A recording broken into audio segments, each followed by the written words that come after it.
Fair and equal financing for climate adaptation is a matter of life and death for the African continent. But talks at Cop28 have so far failed to deliver results.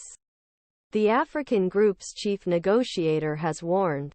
Alignment is being discussed as part of global inventory, an assessment of where the world is in meeting commitments made in 2015 Paris Agreement.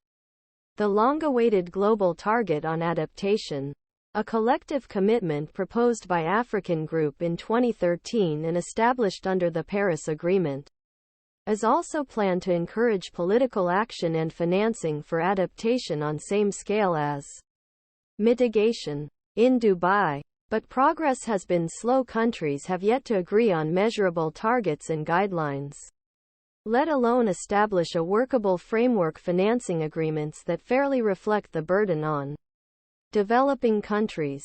Especially in Africa, it is unclear whether the promised outcome will be realized, as countries have not been able to agree on the draft text so far. We are in an emergency to adapt, and our vulnerable populations are suffering. The world needs to take action and take steps to close adaptation gap with quality financing so that Africans are not left behind. This should be at heart the Cop28 outcome, said Zambian Ephraim Mwepya Shitima, head of Group African Negotiators. We need action and funding to help us adapt to this changing climate. Otherwise, how will cope severe droughts, devastating storms and rising seas that threaten our lives?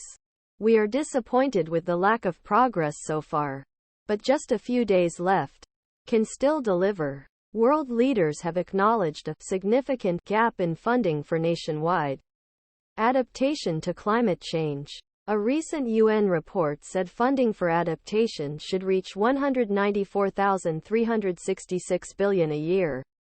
But the latest evidence shows funding fell 15% in 2021 from the previous year to $24.6 billion. The Organization for Economic Cooperation and Development claims the $100 billion adaptation pledge made by developed countries in 2009 has finally been met this year after more than a decade. But developing countries are calling for an independent assessment of the data. In the last few days of negotiations, African countries have been pressing to ensure that final decisions on mitigation, adaptation, loss damage and implementation, all of which require climate finance, are fair, equitable. Ghana's Minister Lands and Natural Resources, Samuel Abu Jinapor, said the crux whole conversation about finance is historical context climate catastrophe that is largely creation industrial revolution. Emerging economies are the same countries that are the biggest contributors to emissions. Now, the global north, as we seek organize our economies, unleash the prosperity they have. We are called scale back, adapt and implement measures that will contribute mitigating global efforts. Samuel Abu Jinapor at Cop28. We can't transfer the same unfair global financial architecture to climate finance.